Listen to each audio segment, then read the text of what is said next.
I've been thinking about all the places your reading will go now that you are reading books like Wake Up, Dad. Now that you bring so many powers to your reading, you are reading lots of different kinds of books. And just like you, your reading keeps growing and changing.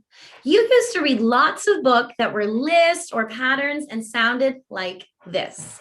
The boy likes to run, the boy likes to jump, the boy likes to swing.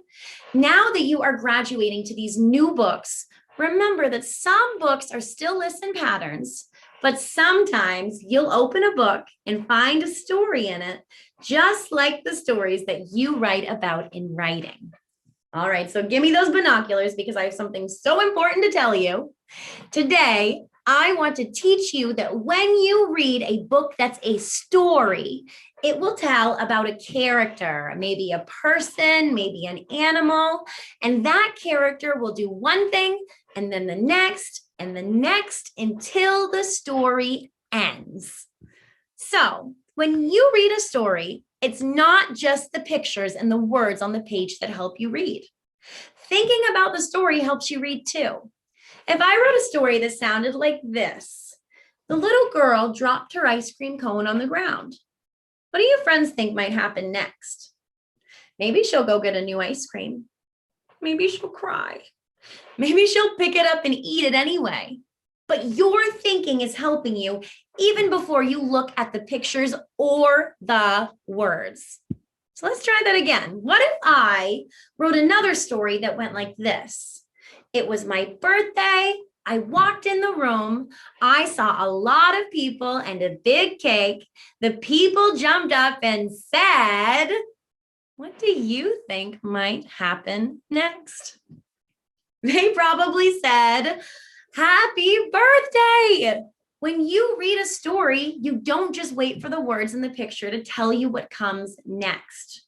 Your brain also tells you. The start of the story helps you think about and maybe even know the next part. So let's try this in a book together right now. I have a book for us to read, and we're going to think, what could happen next? Let's stop and think, what could happen in this story? What do you think? Look at the very front. It's called The Cookie Problem. What could happen in this story? Make a prediction right now. I think they're going to have a problem, probably related to a cookie. Well, I'm looking right now and I already see how many kids are there? 2. How many cookies does it look like Dad has? Just 1. I can look at the front of the story and already make a prediction about what the story is going to be about, just using these pictures on the front, guys. So let's see what happens on the inside. The Cookie Problem. Story by Carol Moore, illustrations by Mark Weber. Victor wanted a cookie. Isabel wanted one too. There is only one cookie in the jar, Dad said. Can I have the cookie? Victor said. Can I have the cookie? What do you think Isabel is going to think about that? Look at her face. Does she look impressed? Not really. She's probably thinking, I want that cookie. You think maybe, make a prediction.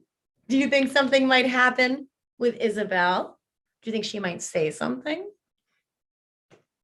What would you say? Can I have the cookie? Isabel said. Can I have the cookie? How does her brother look here? Does he look happy? I wonder what's going to happen next. We have a problem, said Dad. I cannot give both of you the cookie. How should we fix the problem? How should we fix the problem?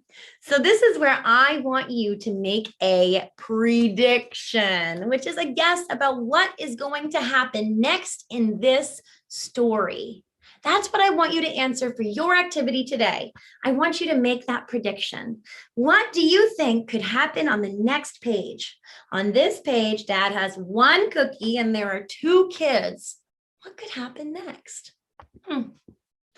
All right, so readers, you do not just wait for the pictures and the words to tell you what happens in a story.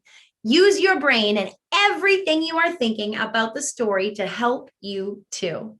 When you are reading stories, don't forget to stop and think, what might happen next? And then keep reading and find out. All right, ready to rock?